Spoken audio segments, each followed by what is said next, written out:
Vanakkam, Namaste, and a very good morning to all of you. Welcoming you all to this day's International Faculty Development Program. It's such a wonderful morning again. We are going to have two wonderful lectures today, talks today.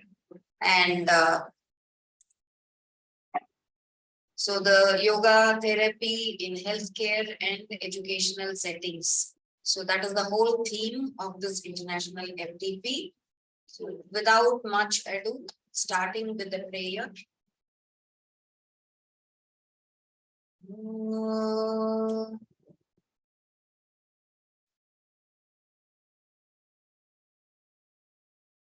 Sahana bhavatu, sahanau bhunaktu, saha viryam karavavahai, tejasvinavadhitamastu. Vidvishavahai. Om Shanti Shanti Shanti.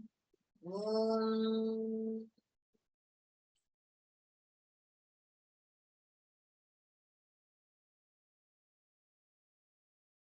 So we hope that you are, enjoying all these sessions as much as we are, presenting it before you. So today we have two exciting talks lined up now. First one is by Yoga Chemmal Dr. Balaji Rajshekharan, who is the Assistant Professor of the School of Yoga Therapy of ISCM Sri Balaji Vidyapith. And the second one is by Dr. Apar Sauji, Principal, School of Yoga and Naturopathic Medicine, S. Vyasa, Bangalore. And these both the talks are going to be as enlightening as possible. So let's have a great day, all of us, on this learning journey, on this exploratory journey, traveling together. So let's have a wonderful day. Let me now invite Dr. Balaji with a short biodata of his. Yoga Chemmal Dr. Balaji Rajshekharan. He's the Assistant Professor, like I told you, School of Yoga Therapy by ISCM Sri Balaji Vidyapith, a student of Geetananda Yoga since his childhood, qualified he's a qualified medical professional. Actually, he's completed his MBBS medical studies. He's also qualified for assistant professor in yoga net exams by the UGC, and a gold medalist in both PG diploma and MPhil in yoga therapy. He's got his fellowship in emergency medicine and diabetology. He's the joint secretary of both SPICA and a lead examiner of YCB. And he is in charge of research of the Puducherry chapter of IYA, the member of Education and Training Committee of the National Yogasana Sports Federation, the master trainer for yoga therapy, National Skill Development Corporation. He's been awarded, many awards are there, it's lined up, but just to mention the most recent one, awarded the Major Dhyan Chand Award for Best International National Athlete. And he has 10 scientific papers, 5 abstracts and a chapter to his credit. But again, it's a work in progress, so you will have more numbers in the near future. He's continuing with pursuing his PhD right now. He's a medical consultant for the Mother Care Foundation, which is the Residential Center for Alcohol De-Addiction and Alcohol and Cannabis De-Addiction and Rehabilitation. He's won the Best Paper Award for the Diabetic Lung at Sri Devraj Earth Academy, Kolar, Bangalore. So this is just a short one, which I'm sharing with you. So again, welcoming each and every one of you. Let's have a great day. Inviting Dr. Balaji to take over and present his session. While we are waiting for Balaji to replace Meena in that chair there where our computer is, I just like to say that having seen this young man from his very childhood, I think we have about 25 years of relationship. And he's grown into a very responsible young man, having his own family. And after a lot of effort, last year we were able to make it happen in that he joined us here at ISCM. Though when the CITER was first started in 2010, he was doing his medical internship and was also the yoga instructor at CITER when it first began. So that time, Dr. Meena was the coordinator, yoga therapist, and Balaji, along with Pushpa, were the first yoga instructors appointed here. And then he did his PG diploma with us, where he was gold medalist. He went on to do his MPhil with us, where he was again gold medalist, and is continuing with his PhD with us and also as assistant professor. And today he is going to be speaking about something that is very close to his heart, because every day he makes it a point to go to the de-addiction center and consult the patients and help them. So this topic of de-addiction and yoga therapy is going to talk about today is coming from someone who has vast experience in this field. All the best, Bala. Thank you so much, sir. Thank you, Meena ma'am, for your kind introduction. And namaste, vanakkam, good morning to one and all.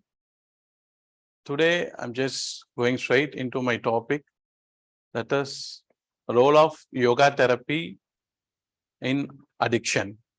Is my screen visible, sir? Yes, it is visible. We have to make it visible. Yeah, now it is perfect. Yes, sir. So I'm just going to share the experience, what I'm doing in our de-addiction clinic. It's a residential clinic. The journey started 5-6 years back, where after finishing, this story is just like this. After finishing my medical training in Mahatma Gandhi Medical College, I got a job in JIPMER and trained in emergency department, where I used to see many alcoholic patients who are suffering from alcoholic gastritis. They used to come in very late night, it's pure gastritis because of alcohol. I don't like to treat those patients. Actually, it's really wrong to say that word. But whenever I see them, I used to get a lot of anger, because in the night at around 1 o'clock or 2 o'clock, they used to come and they used to say that they have burning sensation, and they took alcohol from 8 to 10 o'clock, 8 p.m. to 10 p.m. So they developed a gastritis, and they used to rush to casualty for relief of this gastritis pain. So it just went in like that. So I have some negative feelings towards these people actually. And then I got an offer to be a medical consultant in our Mother Care Foundation. It is a rehabilitation center, residential rehabilitation and de-addiction center.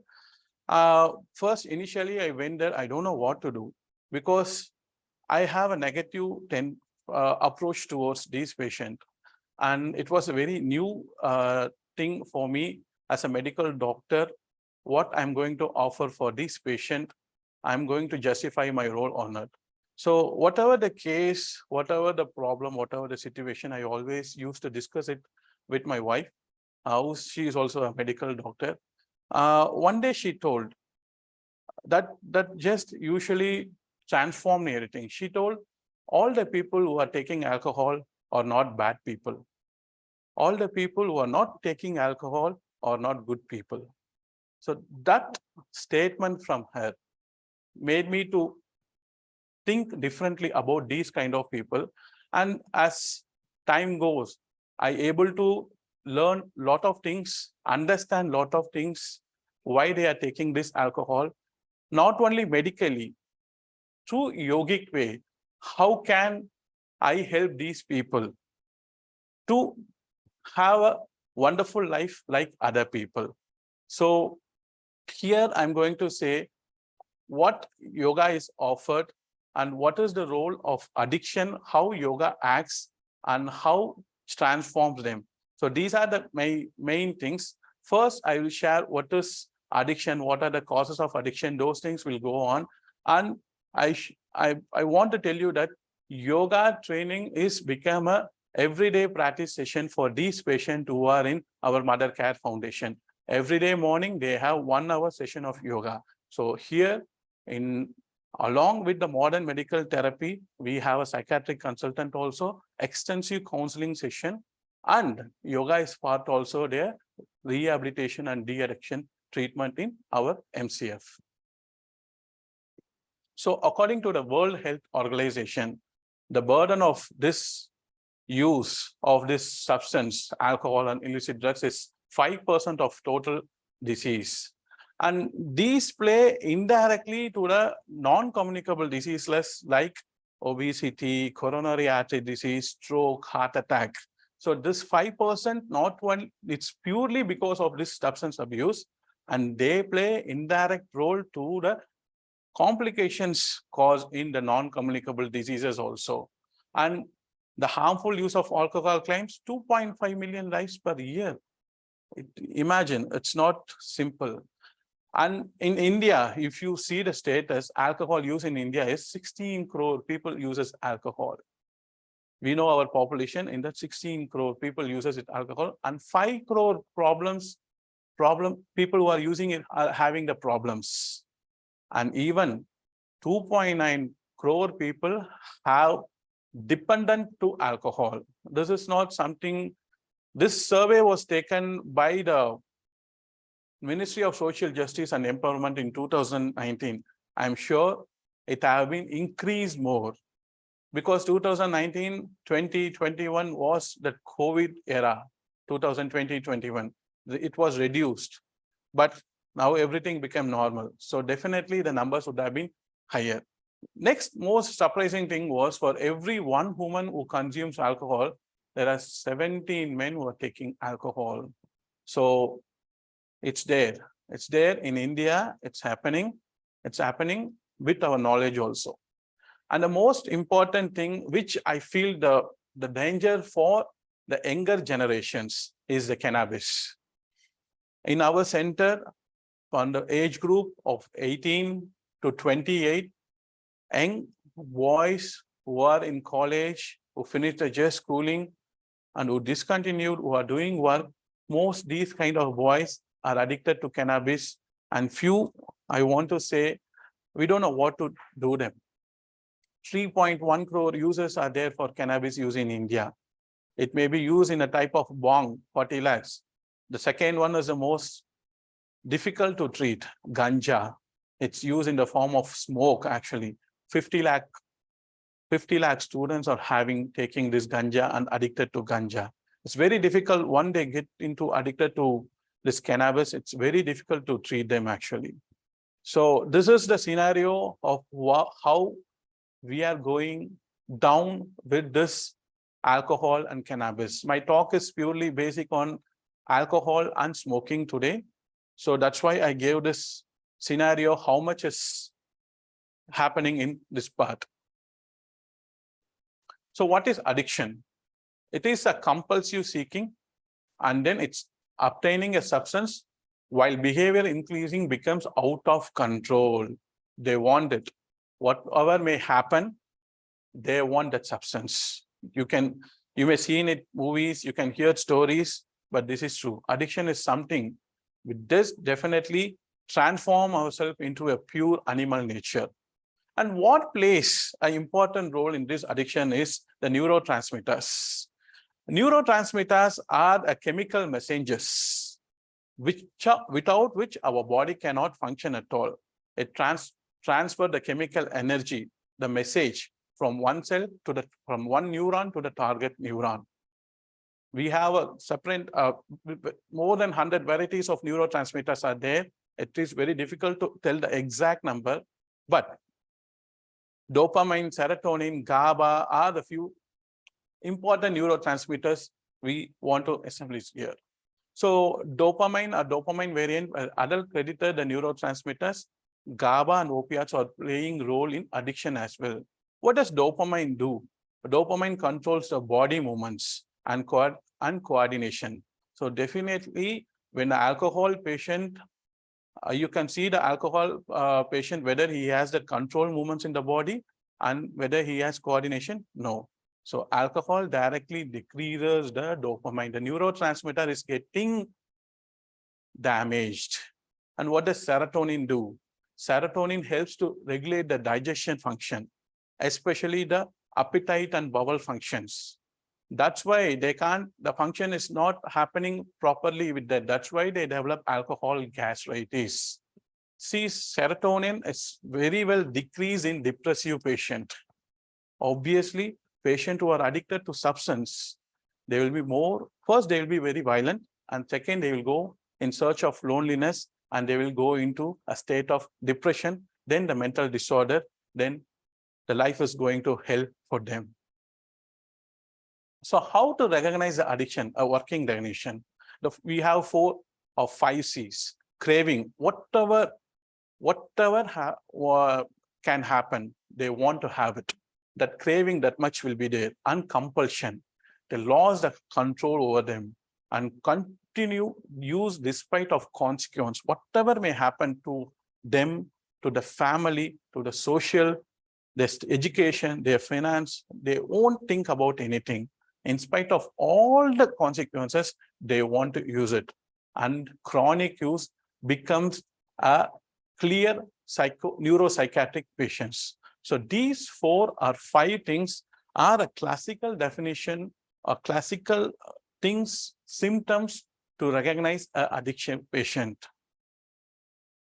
So alcohol dependence syndrome, according to the psychology, the definition, it's just very broad. So I don't want to read here line by line. It is a physiological, psychological, social, emotional malalignment. I want to say that only.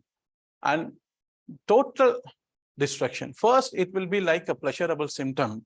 When it's not controlled at the initial stage, step by step, all the 4 domains of the World Health Organization health definition is malaligned. And International Classification of Disease in 10th, they told the dependence syndrome may be present for a specific psychoactive substance, tobacco, alcohol, or diazepam.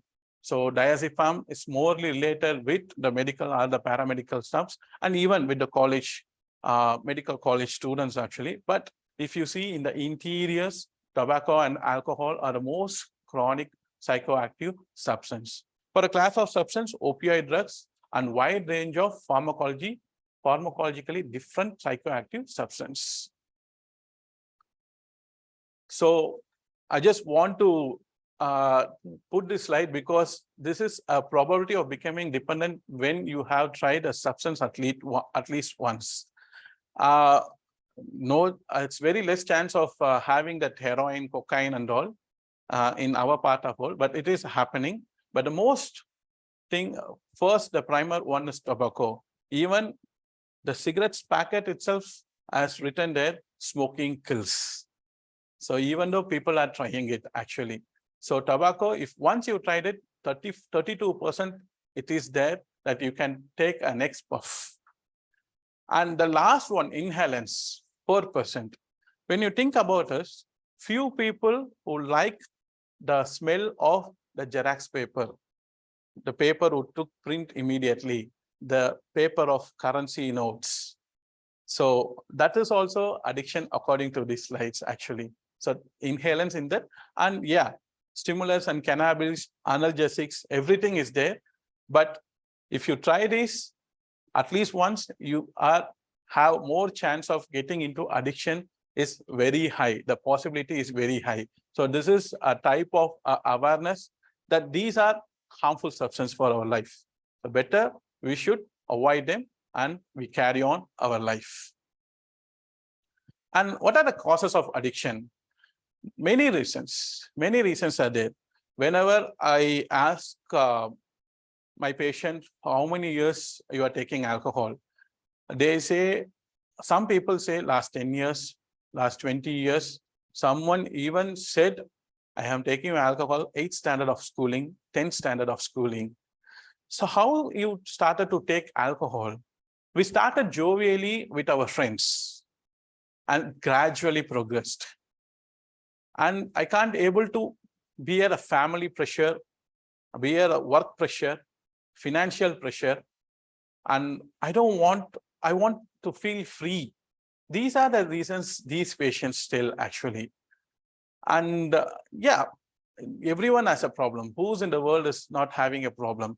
If you want to have one pick for one problem, then everyone in the world becomes some way addicted to something actually. So these are few of the reasons what the people used to tell in our clinic. What is the cause? What is the reason for your addiction? And mainly few people say, I don't want anything.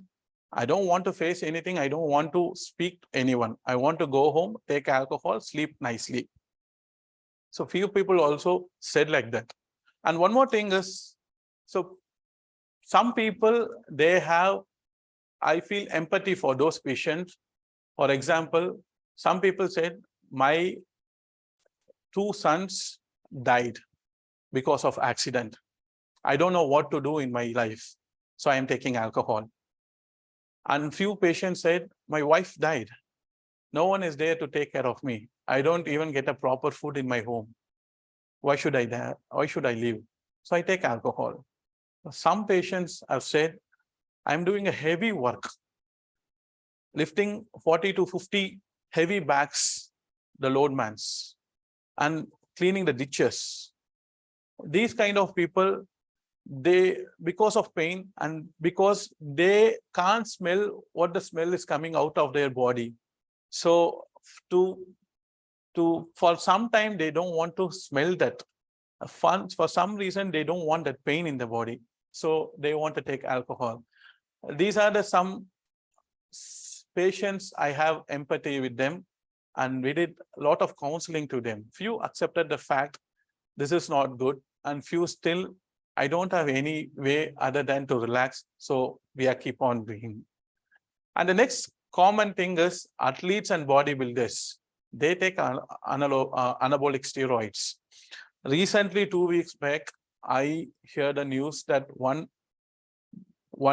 male about 20 years of age who want to participate in the bodybuilding competition took steroids. He went into the competition. He didn't win the competition, but the steroids caused him a life acute kidney injury, and they did even dialysis, and he passed away in 3 days. Target organ damage, with the target organ damage.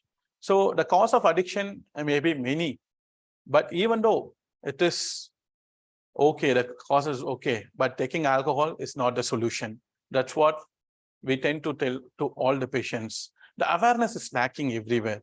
We are not here to cure, we want here to create the awareness to the patients. No one is there to tell them. At least we, the healthcare providers, are there to create the awareness and to help them. And there is a huge difference between abuse and addiction. To play it very simply, abuse is something which the act which causes very shameful manner to others, to the society. Addiction is something which causes damage to own self. This was a very simple thing I want to mention here, abuse and addiction. The people may get addicted and abuse. They use alcohol, other stuff. Under the influence of it, they can abuse that. Okay, but normally the abuse is happening is very less, but people who are undergo this alcohol or cannabis, or when they get addicted to it, the act of abuse is more. But abuse is also one of the clear psychological, a kind of a disorder. And addiction versus dependence. It is possible to be dependent on a drug without being addicted. So if it is one is addicted, they are most likely also dependent. For example, a terminal cancer patient being treated with morphine. There is no drug other than morphine which can reduce the pain for a terminal cancer patient. It doesn't cure the full pain. The pain is not reduced, but at least to 50% cancer able to reduce the pain. So people who are taking that morphine for their illness, if it is stopped, they are not compulsory of use of the drug. Therefore, they are not addicted. So addiction is totally different and dependence is totally different. I just want to make this point clear. We are here on addictive patients to treat or create awareness to the addictive patient, not the dependence patient actually. The dependence patients can go into addiction in the future if they are not have the awareness or have the what is going to happen. They are not thinking about it. They definitely get into the state of addiction the next. And the most important is the reward pathway. We all have this reward pathway. It's there in our prefrontal cortex actually. Prefrontal cortex is called the personality center because it regulates our thoughts, actions, emotions through extensive connections with other brains intelligently. So prefrontal cortex is there in humans and our ancestors, like how we have evolved through the Darwin's theory and the higher inmates. So it is not present with other brains. So prefrontal cortex is specially designed for the higher inmates and for the human beings. So you all know what happens when alcohol substance, when it is addicted, the prefrontal cortex is totally diminished in them. And from prefrontal cortex, where it goes to the ventral tegmental area. From the ventral tegmental area, the signal goes to our culprit. If you are using it, it is a good culprit. If you are misusing it, it becomes a bad culprit. It calls the nucleus accumbens. The nucleus accumbens is the one which able to feel that pleasure sensation. We can use it in a good way and bad way, but how we are going to use it, because it doesn't know. Nucleus accumbens is the pleasure area.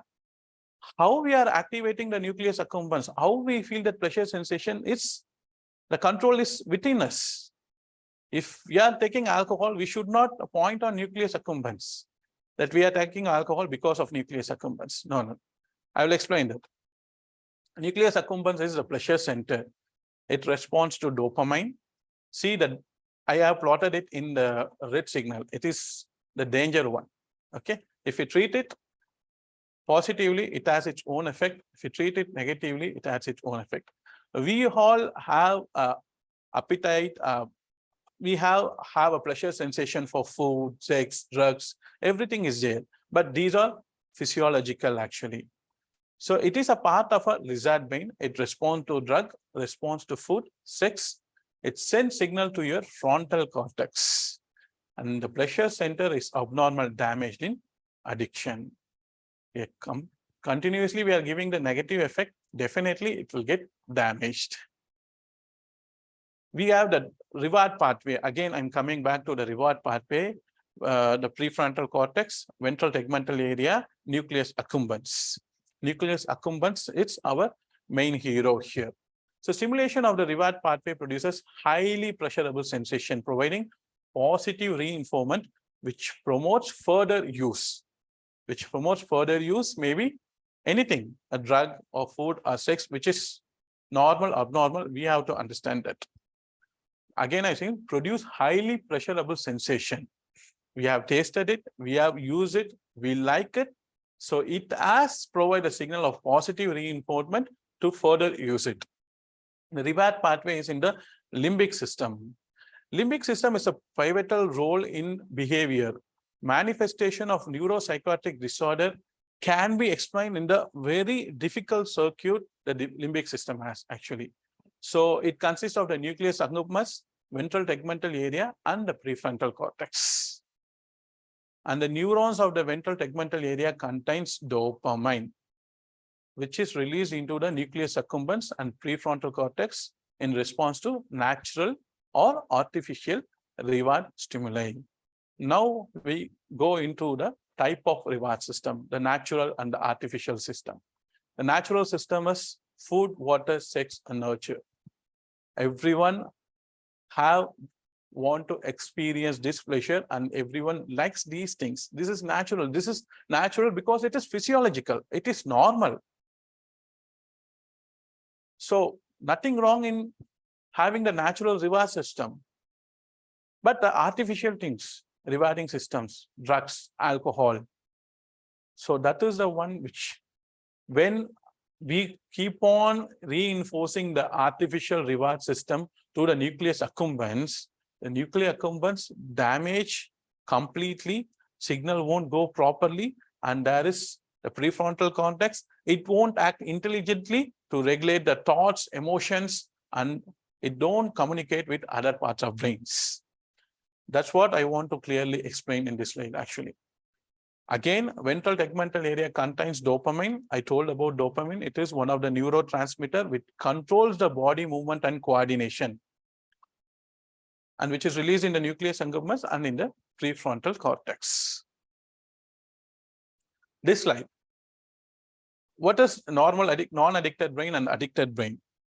We have when drive is there, we have the control, how to use those things. And when we use those things, the manifestation is the reward. After eating a wonderful food, which you like, a biryani, curd rice, someone likes biryani very much, someone likes curd rice very much, someone likes parota very much.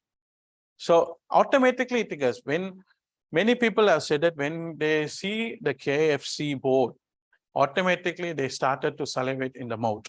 It's a normal physiological reward. It's a signal. And of course, they go, they eat, they satisfy. What the reward they get? Satisfaction is the reward. And they have the memory that today I went there, I eat there. So if tomorrow I have any plan nearby that area, I can go and eat there and I feel satisfied with those food. I'm not talking about a good food and bad food here, just a food. I like food for many people. But in addicted brain, you can see the dotted arrow, memory to control. That's why when the alcohol patient, after taking half or quarter in the evening time, and they eat or they don't eat, they'll behave violently. And tomorrow morning, when you wake up and they will have a severe headache, and we'll tell them why you behaved like that in the yesterday. They used to say, I don't remember anything. What happened? And they will say very prestigiously, they will say, I have a hangover effect. The hangover effect, quotations. They will feel very pleasure. It's a very, what to say, ரொம்ப கெத்தான feeling actually. I have a hangover effect. To prevent the hangover effect, they will take buttermilk and coffee. But again, they will go and take alcohol. So addicted brain, that's why the signals won't work. That's why the prefrontal cortex can't able to control or regulate the emotion, actions, and thoughts, and the whole connection with other areas is totally gone. That's why the output is nothing, and we can't able to remember anything. This simple circuit able to, I hope it able to understand you all what is the interconnection happening in our body, especially in the central nervous system, the signals, transformations, and the output. So a simple, very simple. That's why we can't able to, the alcoholic people can't able to remember what happened the previous night when they are in the addicted state. This altered neuronal integration in addiction damage the entire prefrontal cortex, and it makes the limbic system go in an upside manner. Now the cigarette smoking. We all know smoking kills. Whenever we go and sit in a cinema theater, the first slide we used to say before seeing a hero or heroine is that old lady with a huge mass in the mouth, the oral cancer. Even though, because people knows that because of the most advanced in the internet arena, we all know that people who are smoking, everyone won't get cancer. That is a common line everyone used to say. But it is not only alone cancer. There are many other respiratory disorders which can affect those individuals. That awareness is not happening. So it carries one puff of cigarette smoking causes, it releases 72,000 free radicals in our body. One puff of cigarette smoking it deposits 72,000 free radicals inside our human body, especially the lungs. Remember that 72,000. So cigarette smoking carries nicotine to the lungs. Nicotine and cocaine are the two very harmful substances to create enormous destruction in the lungs. then it enters into the pulmonary venous circulation, and then it enters into the atrial circulation. And now we are stimulating the receptors, alpha 4 beta 2, alpha 3 beta 4, and alpha 7. These are the mediator for nicotine dependence we have in it. But often our guru, Dr. Ananda said, so we have everything with our body. It's like a loaded gun. Whether we want to use it or we want to make him sleep, that it is in our hand. So we have the dependence, but to trigger it or to shut it, it's within ourselves. And again, this cigarette smoking affects dopamine, GABA, serotonin, noradrenaline releases. Whenever they have tension, they want to smoke, they will get a good idea after smoking. Many people are there, whenever they want to go for motion in the morning, if they smoke only, they're able to pass the motion. How wrongly these people are guided, and no one is there to tell them, to create awareness. How, I don't know how to explain these things actually. So cigarette smoking also affect these neurotransmitters, everything. And at the end, where it's going to get affected, the nucleus accumbens, the ventral tegmental area, prefrontal cortex, and the limbic system. Everything comes in one area, and the whole circuit will get damaged, and it will end into a disorder, which is fatal to the person himself and to the family. Okay, see, the addiction is the one which doesn't damages the individual, it damages the whole family, wife, children's. So I now just move into some general concepts. What is a state of perfect health? We know when our body functions perfectly, it is a physical health. When the harmony between oneself and others, it is a mental health. And the social health, positive material environment, financial and resident, and positive human environment, social networking. So people caught up in the social health. Majority of the people who are taking alcohol is caught up with this web called the social health, where the financial, where the family, the social working, they can't able to withstand the stress which is happening in that particular domain. And that domain affects the mental health. The harmony within himself is get disturbed. And for that, he seeks some pleasure, the artificial pleasure. And that artificial pleasure causes symptoms in the physical health. So everything is interconnected here. That's why in yoga or in our de-addiction therapy, counseling is very, very important.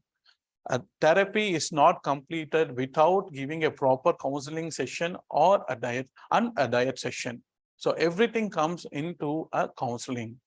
So this point I want to mention here, social health is one of the important factor which affects the addicted, which makes a person to go into addictions.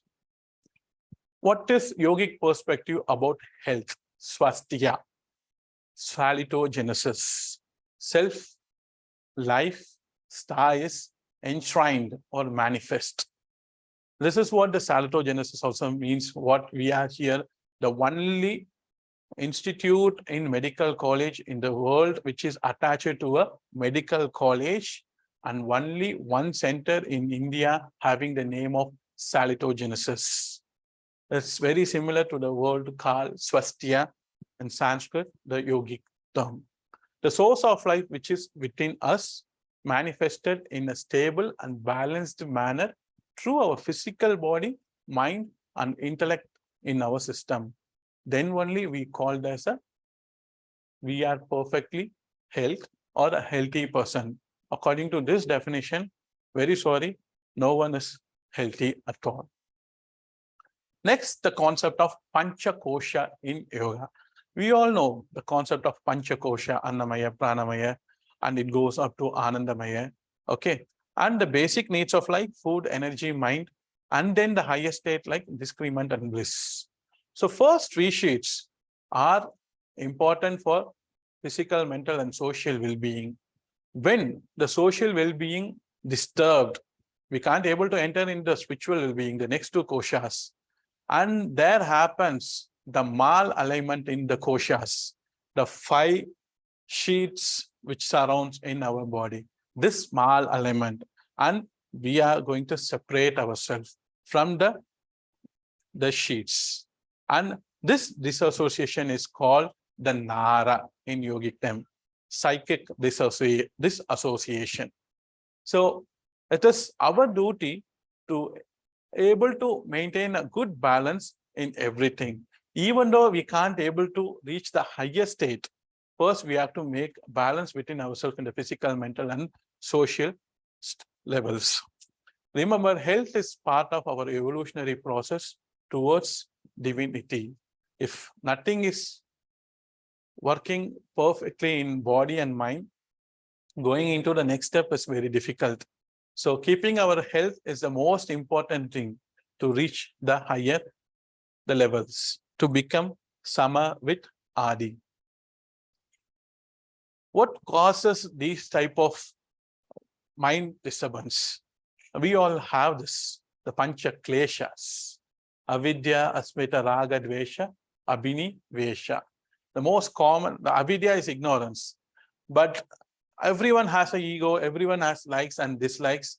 But the most important thing for me consider is that insecurity. What is going to happen tomorrow? What is going to happen today?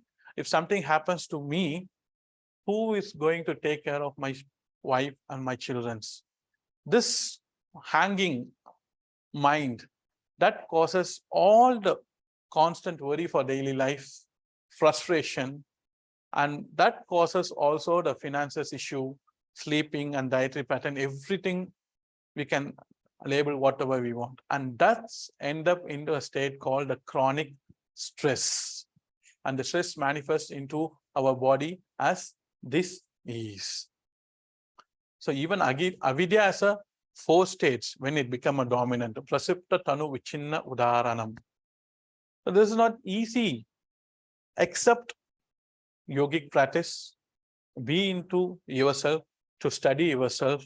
It is not easy to eliminate this pancha kleshas.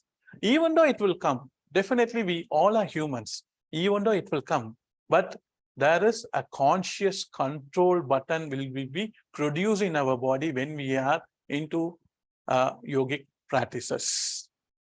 So no other, except to the best of my knowledge, except yoga, there is nothing can tackle effectively to deal with this pancha kleshas.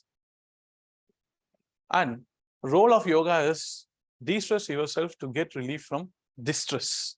Very simple. I'm not talking about yoga therapy here. That's the role of yoga. Yoga therapy is a drop of ocean. Okay, yoga therapy is a drop in a mighty ocean. Yoga is way beyond anything actually. So stress, we all go into whether we have to go out of that place, okay, or else boost yourself and sleep.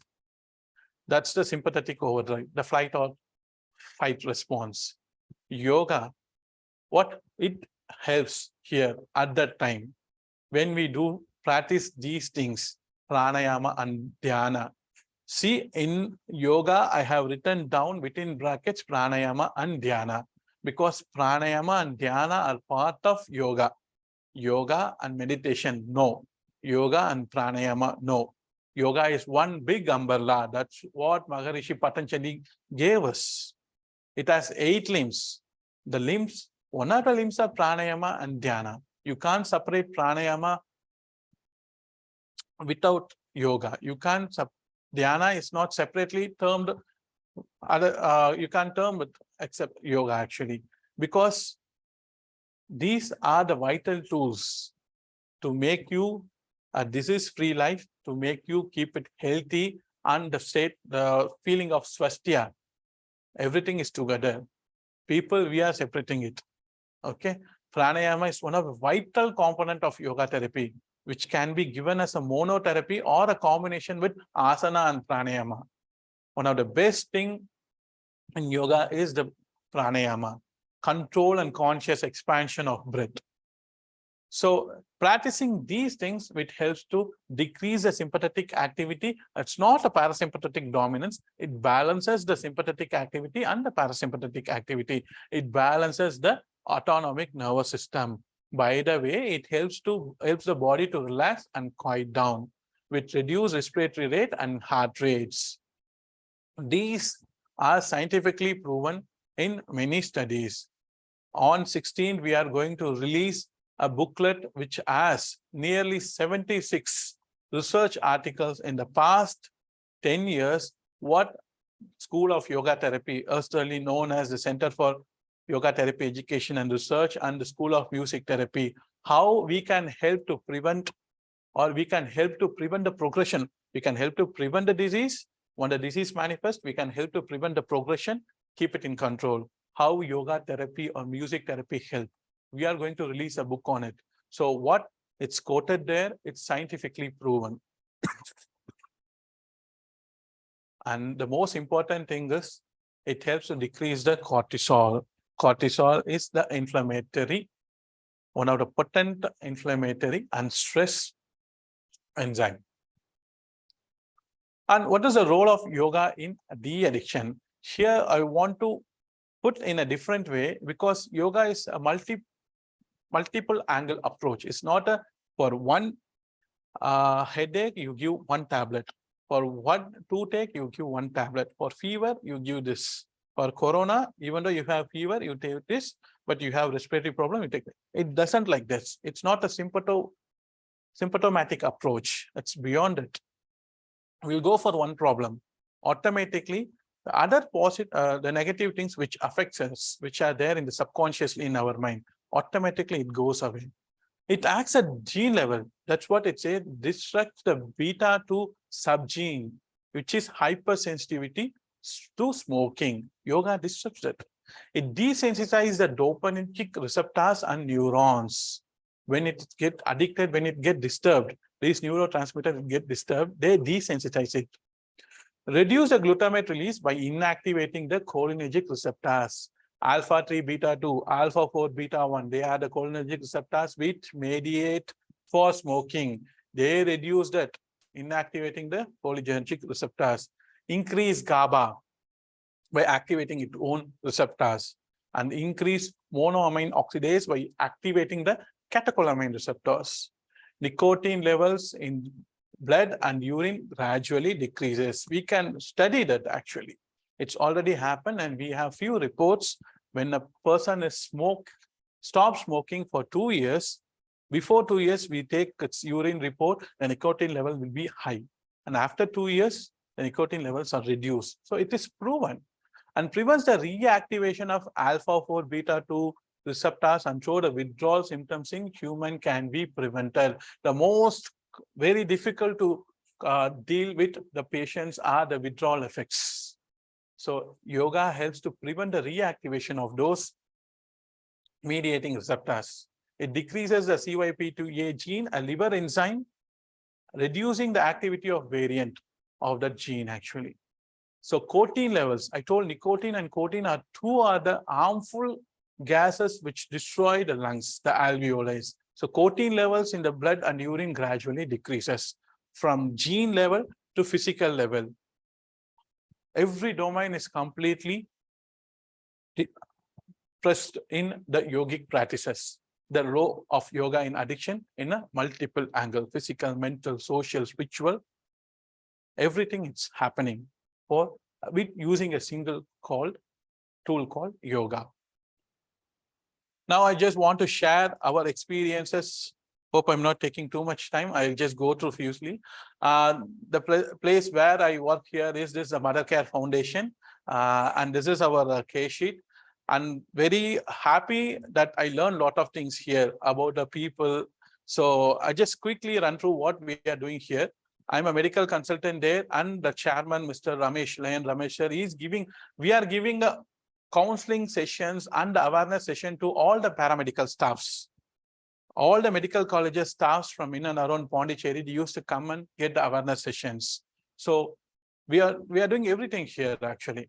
And you can see the patients. These are the patients who are admitted in the de-addiction clinic. That's a residential de-addiction clinic. They are chanting prayers. They are doing Surya Namaskar. They are doing asanas. In last hour, counselor is giving active counseling session to the practice. The counseling will happen, especially I have made it clear, the counseling should happen before yoga and after yoga, so that the people will have the in-depth knowledge to understand, because before yoga, someone in the sleepy state.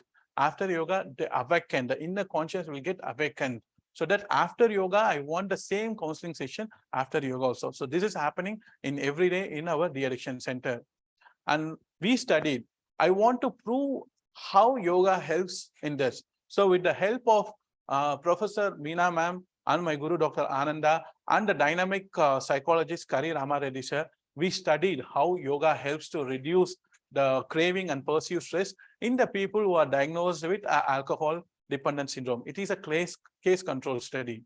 So we have nearly 80 patients has participated in that study. 40 has become the control and 40 we took as a study group. Both the groups took modern medical management, what I prescribe to them and what psychiatric prescribe to them. The drugs will be kept for them separately. And 40 patients who are in the subject group, they will undergo yoga training. And we compare the scores of alcohol craving and the stress, perceived stress, what happened to them. So alcohol craving, you can see after 2 months of yoga practicing, how much it reduced. And what is control, how much it has its effect, but not that much. So very significant change, very significant awareness. Yoga is about awareness of one own self. Swadhyaya, Swadharma. That's what we wanted to prove here. And that happened by scientifically. And the next one is, see, one of the best antidote to stress is yoga and yoga therapy, chanting pranayamas, chanting bhajans, and chanting mantras. So here we applied the yoga therapy formula. Our methodology has a combination of asana. Surya Namaskar was there, asana was there, pranayama was there, kriya was there, and relaxation was there. 45 minutes of class and 15 minutes of relaxation. Because relaxation is a key aspect of healing.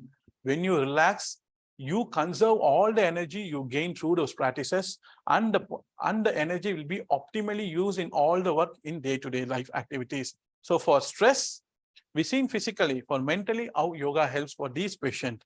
So we studied that perceived stress scale using these patients, especially the pre and post test. You can see a significant difference in people who are taking yoga and modern medicine. And there was some difference, but it was not statistically significant in the control people who are taking modern medical treatment alone. So we want to scientifically prove that yoga has a unique effect for this addicted peoples also. So the most important thing is follow-up. This we call it as success. Success is mainly based on the follow-up. For control group, 40 patients, 17 patients got relapsed and 11 were readmitted in our center for detoxification and counseling. And in yoga group, only 9 got relapsed and 4 got readmitted, but without any complications. We have 60% of success in our de-addiction clinic. When we added yoga to the patients, we climbed 5% higher. So now we are claiming 65% to 68% success after putting yoga as a part of their therapy. So the success is mainly based on follow-up, not immediately after discharge, when they are coming back and when they are getting how they are. We have a group for every 1 week, they have to come back and report to us, and they have to take the medications. And we have AA meetings, Alcohol Anonymous meetings. That can be, thanks to Corona, it is happening in online mode also nowadays. But people are coming. That is how we are following up a patient. We have a register, what all can follow up with the patients. And there are 2 people appointed specifically for this purpose, to call and ask the patients, the family members, how they are doing. So follow-up is happening very effectively here. And this follow-up is the success for our success of de-addiction treatment. And how it's happening? Yoga is known to induce a sense of self-discipline and relaxation. This may have contributed to these positive changes. Some changes were also possibly correlated in the yoga group that strengthening our hypothesis under de-addiction study. The most important thing is yoga is cost effective because our own body is a material and it is relatively says there is no drug. Okay, it has overall aspect of well-being in addicted individuals and the caregivers. If the addicted turn to non-addicted, definitely the whole family will be very happy. I have seen many parents of this addicted people say thank you that our family is smiling today because of you. And I say that thanks to my center and my guru, Dr. Ananda, because that is the manifestation they put on me. I am transforming it to them. So the satisfaction is there whenever I hear those things, whenever I work in those peoples also. So I have spoken theoretically everything, but how it works on it actually. The most important thing is vagal nerve stimulation. Vagal nerve is a 10th cranial nerve. Cranial nerves are the one which is located in the brain and in the brain stem and in skull opening. It will come and it will has its own connection with all the sense organs. This vagal nerve is a 10th cranial nerve and it is the largest cranial nerve actually, and it is connecting both. It has both motor and sensory control with that actually, and its function is both afferent and efferent. So it has its own point in the respiration, respiratory rate, heart rate, taste sensation, all the vital things this vagus nerve helps to control it actually, because the vasomotor activity and the swallowing and the reflex actions like coughing, sneezing, and vomiting all have the effect from this vagal nerve. The stimulation is there. When the vagal nerve helps to work in positively and the perceived stress, and through the asana kriya, we have that musculoskeletal massage. So it's asana, pranayama, kriya, and dhyana. Everything together puts that helps to release that factor release stimulation, positive factors where we can stay as a endorphin and enkephalin, the positive hormone, the feel-good hormone secretion, and that helps to balance the autonomic nervous system. And the outcomes are enormous. Heart rate variability, blood pressure, heart rate, baroreflex sensitivity, inflammatory cytokines. The most important thing is sleep. So everything is get tuned well positively. It improved in those patients, and that is the outcome we see in those patients, and they live happily with them. So this is a mechanism of action. Mostly if you go into a medical school, they want how it acts. We want to know the mechanism of action. And yoga, it acts from the cranial nerve itself. We can call that vagal nerve as a yoga nerve, 10th cranial nerve. It is the largest cranial nerve. So this is the simple mechanism how it happens in these patients, how the positive effects happen through yoga. So the benefits of yoga in recovery is craving is reduced, anxiety is reduced, chronic pain is reduced, stress, and insomnia prevention.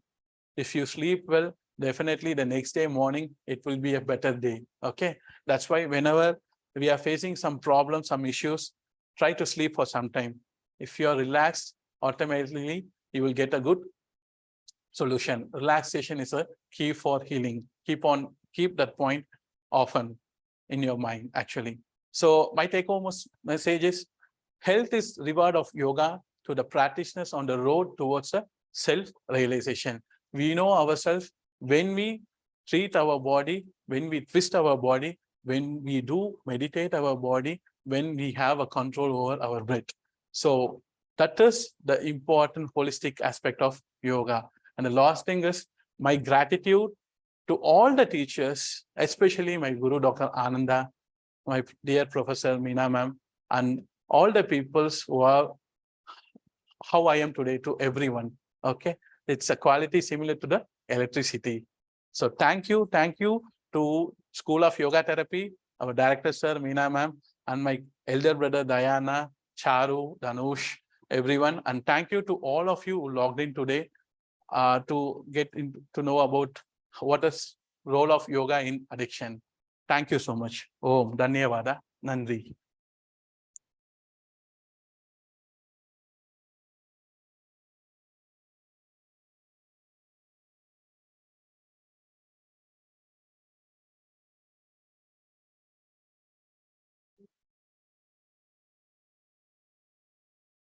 sir.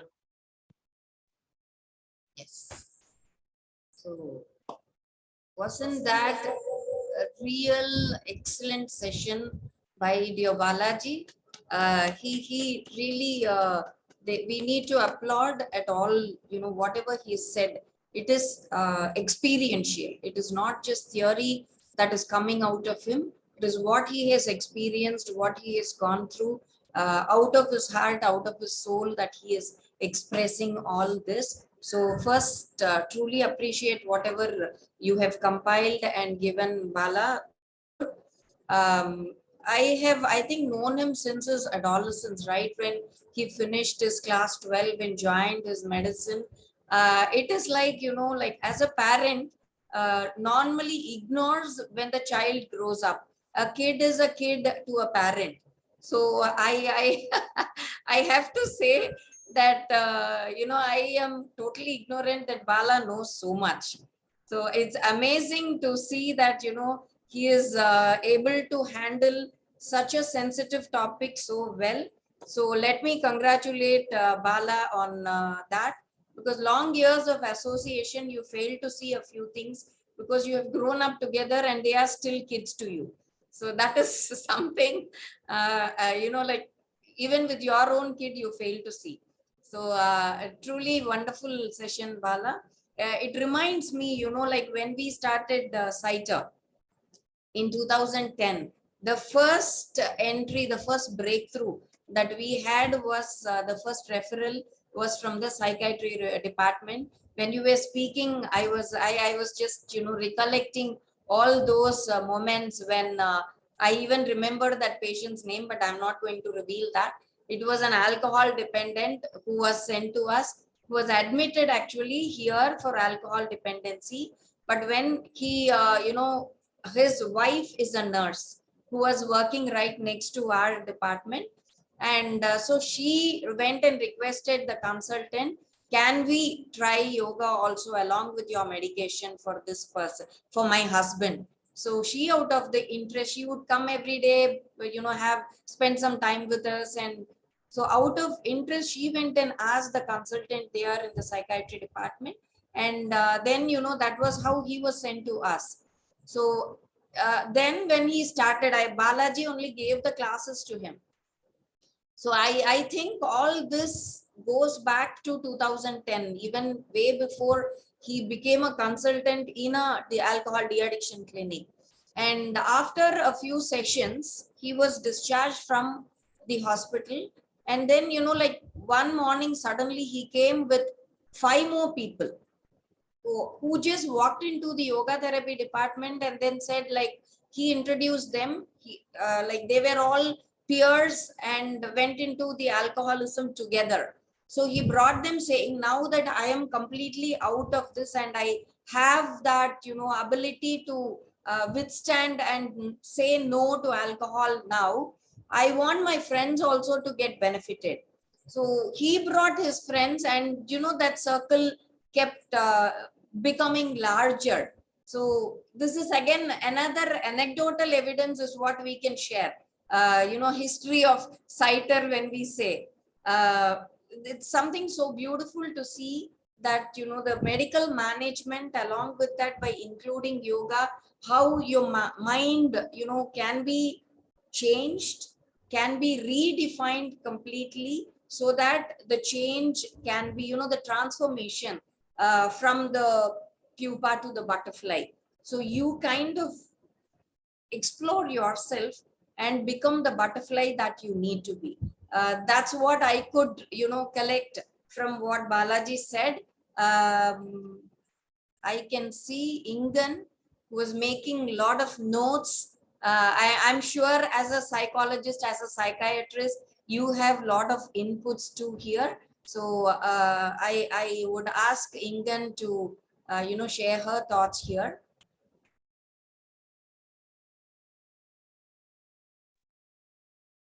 Thank you, Dr. Meena. And thank you, Balaji, for a very interesting and well-prepared talk. I found it most interesting the start you had when you're with input from your wife, you changed your attitude towards those who had alcohol problems? Because I think also working with people can always sense your attitude. So I'm sure you were doing a much better job after that.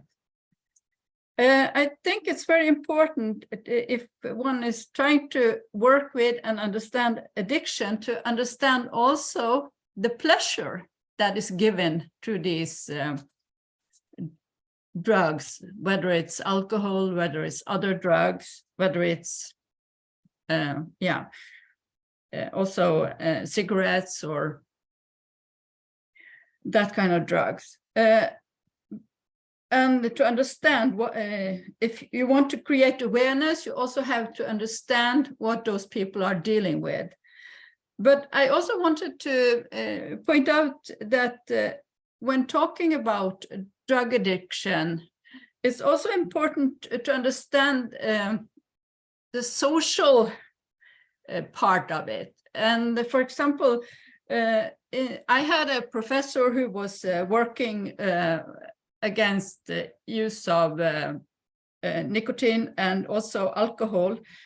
As a social psychologist, he was working with a health organization, and he was always talking about the availability, for example, of alcohol in a society. And he was saying that how available it was would really decide how much people were using. For example, he compared Norway to Denmark and France, and it was much more available in Denmark. It was available in stores everywhere. So people were using 3 times as much alcohol as we were in Norway. And in France, you have a culture for appreciating wine, appreciating alcohol. So they were using 7 times as much. And I'm saying this because depending on the availability and also the norms you have for alcohol in society, will also decide. So it's not just the individual problem, it's a societal problem. How available is it in the market, and what do we think about it? I can give some examples from Norway. We used to have a binge culture around young people would drink a lot. So, and as a young person, you're very perceptible, and that will make it easy for more people to become alcoholic and have dependency or even addiction issues. And also the norms around it. Is it, for example, around young people, is it cool to drink? Is it socially acceptable to drink? And for example, now we are said to have developed more continental habits around alcohol. That means you can drink any day, but you don't drink too much. But that can also create, for some people, alcohol problems, because you drink on a Tuesday, you drink on a Friday, you drink on a weekend. So all of a sudden you have an alcohol problem. And also the availability, like now in Norway, like in many countries, many kind of drugs are very available on the streets for young people. And it becomes more normalized to use cannabis or other kind of drugs. So this availability and norms around it. And my impression from India is that alcohol is not as available and not as acceptable. So that's good for most people. But for those who are using alcohol, they're already a bit more deviant, a bit more marginalized to begin with. So that can also impact it can make a faster speed to become alcoholic because you already outgrew. So these also, I'm not saying that can be part of the yoga therapy, but it's perhaps important in the awareness process to have people all also understand that they are also partly a product of what is available, what are the norms around use? So they can have that understanding too. So that was more of a comment and a question, but I wanted to hear from Balaji. Have you reflected on these topics as part of your job?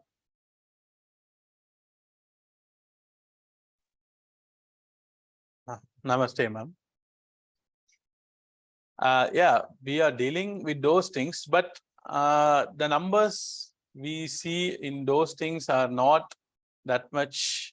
So here it's not legal, but even the government is giving lot of things. They have a lot of shops there. It's happening here. One thing I say, it's not legalized fully. And we are dealing with those things, but not concentrating fully with those ideas actually. But we are superficially touching in those areas. But I will take the suggestion and I will deal with these things also. It will be better for us. It will be better for us, not only for us, to the people and for the society. So definitely, I will take this as a suggestion, ma'am. Thank you for that, actually. Thank you. Actually, one of the issues in Pondicherry, before I come to that, first of all, excellent presentation, Bala, very well done. And I liked many of the concepts and the way you express them. And also, I like your idea that we rename the vagus nerve as yoga nerve. I think that's a very nice one. I don't know where you got it, but it's a very nice one, which tickles my fancy for sure. Coming to Professor Ingan's very pertinent observation, the availability earlier in India was less, but now with the social transformation and the up movement of society, more people have extra money. And our governments in many of the states like Pondicherry and Tamil Nadu, they run the alcohol business. So imagine a government, Pondicherry's prime source of income is alcohol business. So, this is an issue that you can deal with the individual, but what do you do when someone who's potentially an alcoholic is surrounded by alcohol shops on all sides? So I think along with the individual transformation, societal transformation is needed. And this has been one reason why, even though we have helped many people who run alcohol business get healthy, we refuse to take donations from them for our yoga events. And there's one of them who gets very upset with me. He's like, I want to donate money to you. And I'm like, I refuse to accept money that has come from alcohol. But anyway, I think society needs to take a look, because what are our priorities? And especially as India is becoming the diabetic capital of the world, alcohol is a worse poison for diabetics than even for non-diabetics, because it's a pure sugar. And so again, the impact on glucose levels, the impact on appetite suppression that happens with alcohol, because it's empty calories. So alcohol is empty calories. So even from a very strong health standpoint, I think we need to look at it. And one of the very important aspects that was brought out is the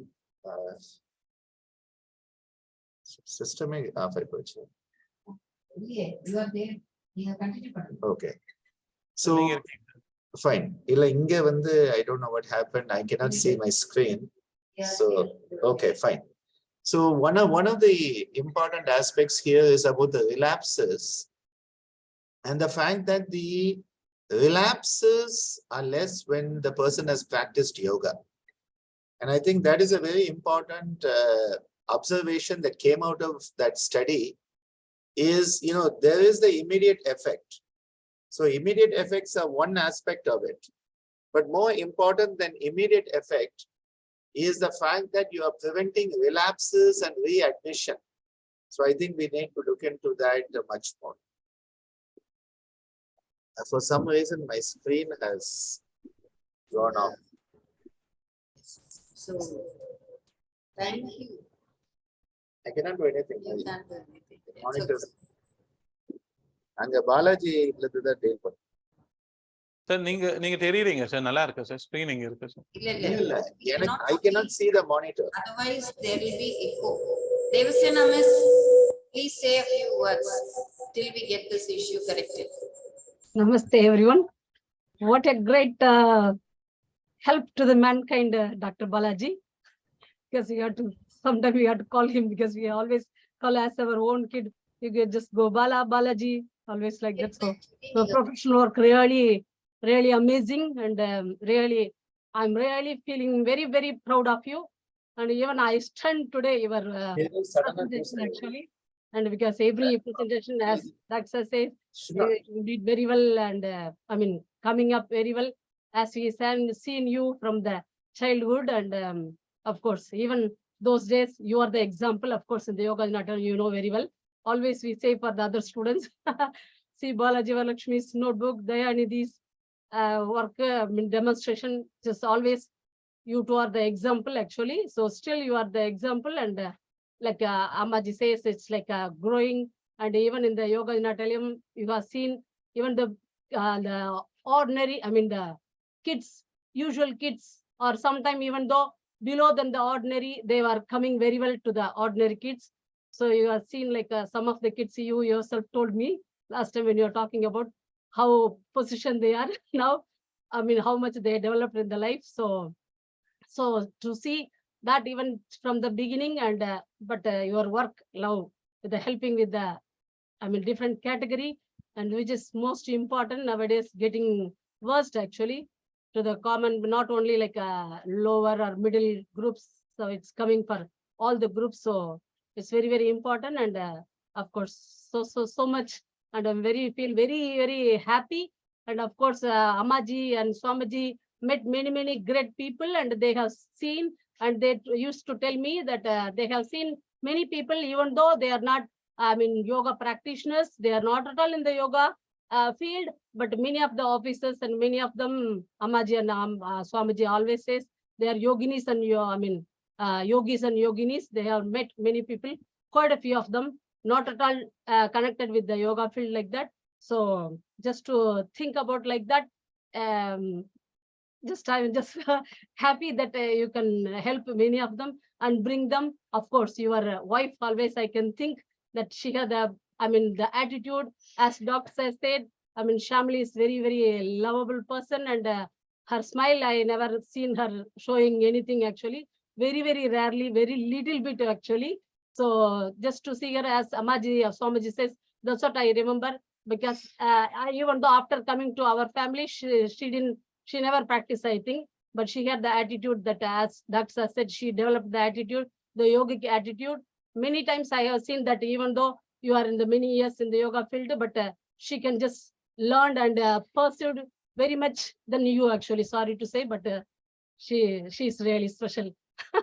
Very special. Thank you. You are also, of course, for us always you are very special. As Anandraj says, you are the Hanuman energy.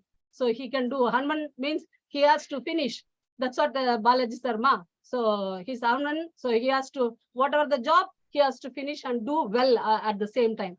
So for the 100%, that's what he also yesterday telling. So very, very happy. Thank you so much. I don't know how the sleep also important you say, but I don't know you and Doctor, how even including Dayanidhi, maybe when you are getting a little more extra, maybe you will have a little more longer than rest, but I don't know. Quite often you are less sleep.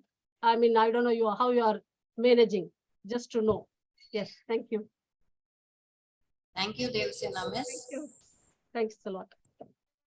Divya Ajwani, we truly appreciate your presence. You know, like you have the video on and you have attended all the sessions without missing a single one. Maybe I would like to request you to say a few words. You know, your experience with us through these days, if you are willing. You can unmute and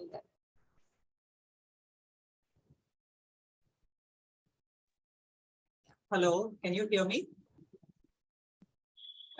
Namaste, and my sincere appreciation. You know, the work that you are doing is really amazing, and So many people are able to benefit out of it, and I am one of them. Yeah, I've just enjoyed the sessions a lot. There's so much to learn, and I've just there's been so many takeaways for me. So the research work and every faculty member or speaker has said really powerful things and really deeply impacted by today's session by Dr. Balaji. And amazing work I think he is doing. And I think this is, I can relate to it because in Maharashtra, I'm from Mumbai. And in Maharashtra, we have a lot of people, like even our housemates, they were addicted by their parents. So when they were working in farms, they put tobacco in their mouth so that they don't feel hungry for a very long time. And the heat also does not affect them. And they go without food for a very long time, without food and even without water. And the maids tell us that we were, this happened to us, our parents gave it to us. And even while they are working, they will never eat anything, but they have this in their mouth. So I could really, yeah, I understand, and really, it's very difficult to empathize actually, but when you know what they have gone through and why they have gone through, it really helps a lot to feel that compassion for them. So yes, thank you very much. And Dr. Ananda sir is somebody who I am so impacted by. And yes, my Guruji, I would say. So I really thank everyone, Dr. Meena, Dr. Anandaji, everybody for this session. Really enjoying, really learning a lot and a lot of takeaways for me. So thank you very much. Thank you very much, Divya. Hoping to see you in person here, at our institute. So hoping to see you very soon. Thank you so much for your, valuable inputs and comments and appreciations. Means a lot to us. I can see Shanmugam, sir. Sir, do you want to just say some comment or, something? Yeah, a few words. Unmute பண்ணிக்கோங்க, sir. Namaste, Akam. Thank you, very nice opportunity give us, very nice. Can you hearing? கேக்குதுங்களா? Very nice opportunity give us, very nice talk about Balaji, very nice, very excellent talking about the alcoholic, very how to spoil the health condition, everything very nice, a nice explanation about the yoga therapies, very nice, very really enjoy the section, very nice opportunity give us. Thank you, Dr. Sir, thank you everybody, thank you very much. Thank you so much, sir. The next session by Apar Sauji, we apologize. We are very sorry.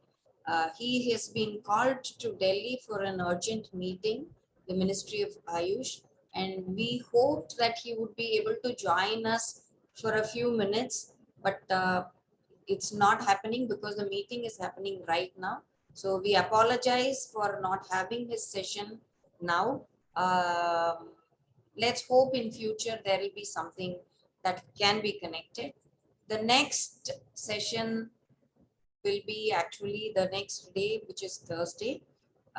We'll have sessions by Dr. Hemant Bhargav, who is the Assistant Professor of Integrative Medicine, Department of Integrative Medicine of NIMHANS, Bangalore, and also by the great eminent stalwart in yoga research, Dr. W. Selvamurthy sir, who is the President of Amity and Chancellor of President of Amity ASTIF, Chancellor of Amity University, Chhattisgarh.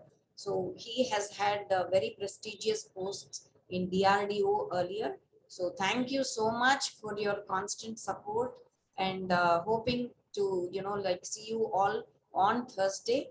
So before we finish up for today, let's finish with the Shanti Mantra.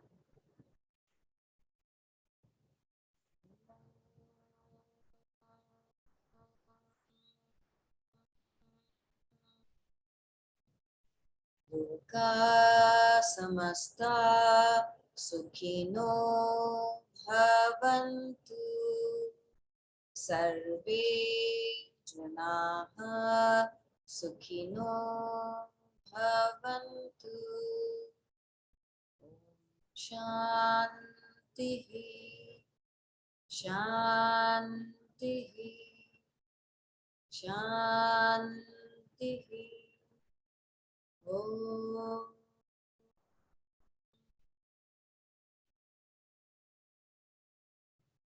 Thank you, everybody. See you all on Thursday on yet another scintillating, like a presentation that is awaiting us. So good day and thank you. Before we conclude, I just now see Appu, if you would like to just say a few words before we close the meeting. After Shanti. Namaste. Ke karda? Yes, yes. Yes. I know Balaji. After Ananda sir says 25 years, I know him for the past 15 years when he entered medical. From that day onwards, I somehow involved in his personal help also. And academically, every stage I used to appreciate him. I used to encourage him. Whenever he feels down, I used to convince him, console him. He has now, as Meena says, we are astonished to see his practicality in his academic improvement. A lot of improvement in his academic as well as the language also is improved. Knowledge, yoga knowledge. யார்கிட்ட இருக்காங்க 2 பேர் இருக்காங்களாங்க எப்படி இல்லாம இருக்கும் இல்லாட்டாலும் அடிச்சு நொறுக்கி அவனை பேச வச்சிருவீங்க. So these two great stalwarts in yoga has made Dayanidhi and Balaji a great followers of Gitananda Parampara. I'm very happy. Today's session I heard fully. It was excellent. Even a layman can understand. And there is an opportunity. If this comes in YouTube, many people after listening to this will turn from addiction. Definitely, I'm very confident that their quality of life will improve definitely. So as usual, Dr. Ananda will put it in YouTube immediately. Let this be a teaching experience, learning experience to many. All the best, Balaji. On that day also, I appreciated Daya in the Alliance Bank case. It was a nice session on that day. So these two followers will make Guru Parampara ISCM to a great Himalayan success. All the best, Balaji. All the best, Daya. Do well, do well. Thank you so much, Appu, for those words of blessing. You know, the seed has to be capable, however good your soil is, the seed should be one that can grow. So we are only the soil. Balaji, Dayanidhi, all of them, they are the seeds who are utilizing the fertile soil to grow. So always the potential lies within the individual. The teacher, the environment can only facilitate the growth. We cannot compel it, and we are lucky that Bala and Daya and our whole team here at ISCM, Meena and the whole team, that we have excellent seeds. And so as a gardener, my job is just to give them the watering and the fertilizer, and they are making us proud. So it is very beautiful to see this growth. And through these sessions, we have learned so much.